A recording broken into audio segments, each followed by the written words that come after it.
আসসালামু আলাইকুম সবাইকে। Welcome to my blog. সবাই কেমন আছেন? আশা করি ভালো আছেন। আর যেহেতু ঈদ সামনে আশা করি সবাই অনেক বেশি ভালো আছেন। তো ঈদের মাঝখান দিয়ে আমার শাশুড়ি মা এবং আমাদের প্রিয় হাসব্যান্ডরা চলে যায় তাদের পুরনো বাড়িতে আমার আর আমার জায়ের হাসব্যান্ড আরকি।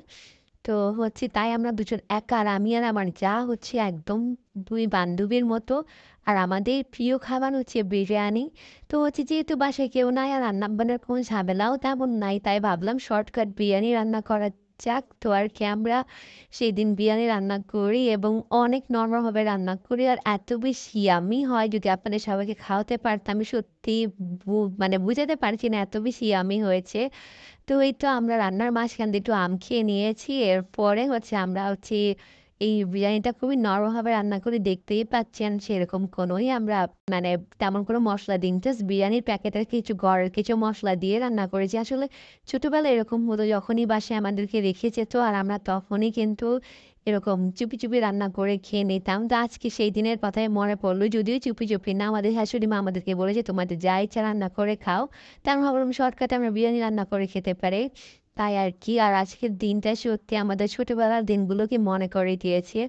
আমার আর আমার যার সম্পর্ক সত্যি অন্যরকম। একদম আমরা ২ বোনের মতো। উনি আমার বড় বোনের মতো আমাকে অনেক বেশি ভালোবাসে।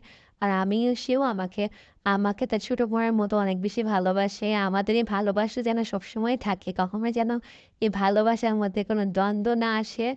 তো সবাই দোয়া করবেন। তো এই তো আমাদের বিরিয়ানির লোক দেখতেই পাচ্ছেন কি ইয়াম্মি আর মাংসে ভরা। আমার তো খুব ভালো লাগছে। আমার তো ভিডিও দেখে মনে হচ্ছে আমি আবার খাই। ইনশাআল্লাহ আবার খাবো। যেহেতু এখন কোরবানি ঈদ, এখন তো গরু দিয়ে বিরিয়ানি রান্না করা যাবে। তো ওই আরকি। এবং বিরিয়ানির শেষে আমার যে আমাকে একটা আইসক্রিম ট্রিট দেয়। তো আইসক্রিমটাও খুব ইয়াম্মি ছিল। কেন জানি সেদিন সবকিছু এত বেশি মজা লাগছিল, বলার বাইরে। প্রত্যেকটা টাইম অনেক বেশি ভালো লাগছে। আর যেহেতু ছোটবেলার সময়গুলো মনে পড়তেছিল, সত্যি অনেক বেশি ভালো লাগছে সে টাইমটা। তো আজকের ভিডিওটা এই পর্যন্তই। আশা করি সবার ভালো লেগেছে। যদি ভালো লেগে থাকে প্লিজ লাইক, কমেন্ট এবং শেয়ার করে দিবেন। আর এই নাস্তার কথা তো বলতে মনেই নাই। এই নাস্তাটা আমি তাদের খাওয়িয়েছি।